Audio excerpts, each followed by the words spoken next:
My name is Ramakrishnan. I am a software engineer. I have two questions for you. The first is, what does Islam say about donating organs after death?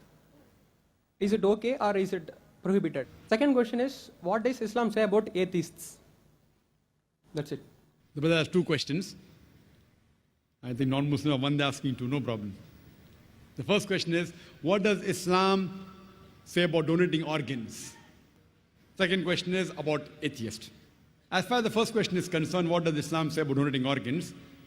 There's no direct verse in the Quran or any Sahih Hadith which says whether organs can be donated or not. But there are various conferences that have held in Saudi Arabia, in Malaysia, and various different parts of the world. And the scholars have come to a common consensus that if three things are fulfilled, then organs can be donated. Number one, the person who requires an organ, but natural, it should be a major benefit to his health. He can receive organ as long as it's a major benefit or saves his life. Point number two, the person donating the organ, after he donates the organ, it should not be a major loss to his health. For example, if I donate my heart, I will die. So I can't donate my heart. But the doctors say that out of two kidneys present, a person can even survive with one kidney. So if my mother has a kidney failure, both the kidneys have failed, I can very well donate my one kidney to my mother, even she lives, even I live. But naturally, after a person dies, if he wants to donate any other organ, that is permissible. But if he's alive, he should not donate any part of the body which will cause a major damage to his health or a loss of life. And the third criteria is, it should not be for money. No one should sell organ. If all these three conditions are fulfilled, then organ donation very well can be done. As far as the second question is concerned, what does Islam have to say about atheists?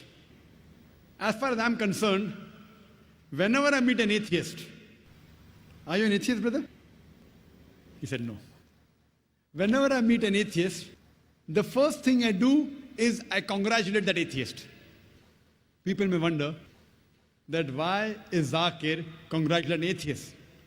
The reason I'm congratulating atheists is because most of the human beings, they usually do blind belief. He is a Hindu because father is Hindu. He is a Christian, father is a Christian. Many Muslims are Muslim because father is a Muslim. Now this atheist, he's thinking. He may be coming from a religious background. His father may be pious. But he does not believe that how can there be a God who requires to eat, a God who can die, a God who can lie. So the reason I congratulate the atheist is because he has said the first part of the Islamic Shahada, Islamic creed, La ilaha, that there is no God. The only thing I have to do is illallah, but Allah, which I shall do inshallah. So half my job is done. To a non-Muslim who believes in some other God, first I have to prove to him that the God he's worshipping is wrong. And after I prove to him that the God he's worshipping is wrong, then I have to prove to him about the correct God. Here, the atheist, half my job is done. He already agrees in the first part of the Islamic Shahada, La ilaha, there is no God. The only thing I have to do is illallah, which I shall do inshallah. The first question asked to the atheist is that, what is the definition of God? If anyone says there is no God, to say there is no God, he should know the definition of God. If he does not know the definition of God, he cannot say there is no God. For example, if I say this is a pen, is this a pen? No. It's a book. To say this is not a pen, you should know the definition of pen. Some people say, no, Zakir, I know this is a book, so I can say it's not a pen. I said, no. If you know the definition of pen, I will say, is this a kitab? You say, no, it is not a kitab, because there's no definition of kitab. To say it's not a kitab, you should know the definition of kitab. Because kitab and book is the same. So to say it is not a pen, you have to know the definition of pen. You may or may not know the definition of a book. Correct? So similarly, to say there is no God, you should know the definition of God. So now this person who is the atheist, he is believing, oh, that God, he requires to eat, he can lie, he fights and he loses. He does not believe in a God. So I say, even I don't believe in such a God.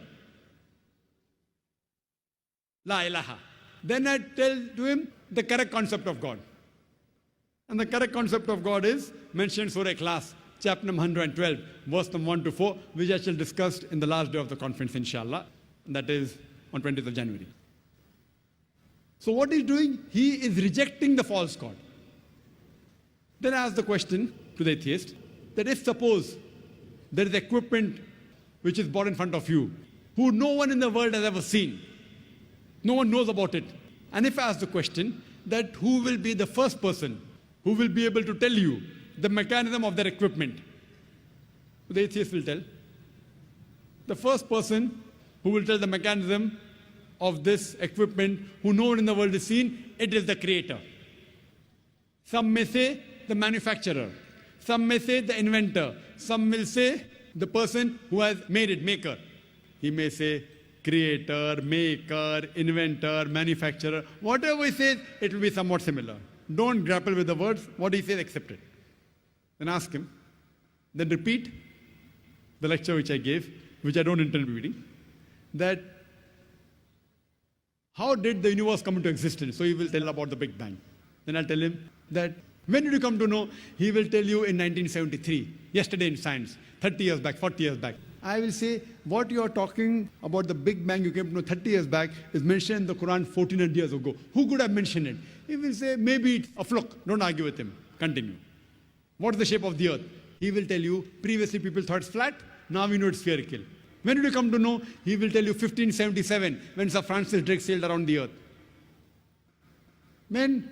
300 years back, 400 years back, 450 years back. The Quran mentions 1400 years ago. Who could have mentioned it? He will say, oh, maybe your Prophet Muhammad, peace be upon him, he was an intelligent man. Don't argue, continue. Light of the moon, is its own light or reflected light? He will tell you, previously we thought light of the moon was its own light. Recently we have come to know a couple of hundred years back, it's reflected light. It's mentioned in the Quran, Surah Furqan, chapter 25, verse 61. Light of the moon is reflected 14 years back. Who could have mentioned it? Now we'll pause. Don't wait for the answer. Continue.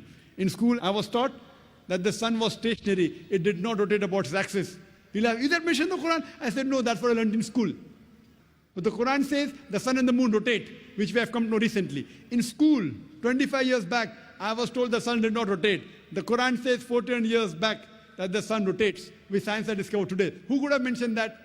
There'll be a pause. Don't wait for the reply. Continue. So all the scientific things I mentioned in my talk, after each scientific fact, ask him who could have mentioned it before. And finally, he will tell the creator, the manufacturer, the inventor, the maker. This creator, this manufacturer, this producer, this inventor, we in Islam call as Allah. That's the reason today science is not eliminating God, la ilaha, it is eliminating models of God, illallah. Therefore, Sir Francis Bacon, a very famous philosopher, he said that little knowledge of science makes you an atheist, in-depth knowledge of science makes you a believer in God. So, with this help of this lecture, Quran Modern Science, you can prove the existence of God scientifically. Hope that answers the question.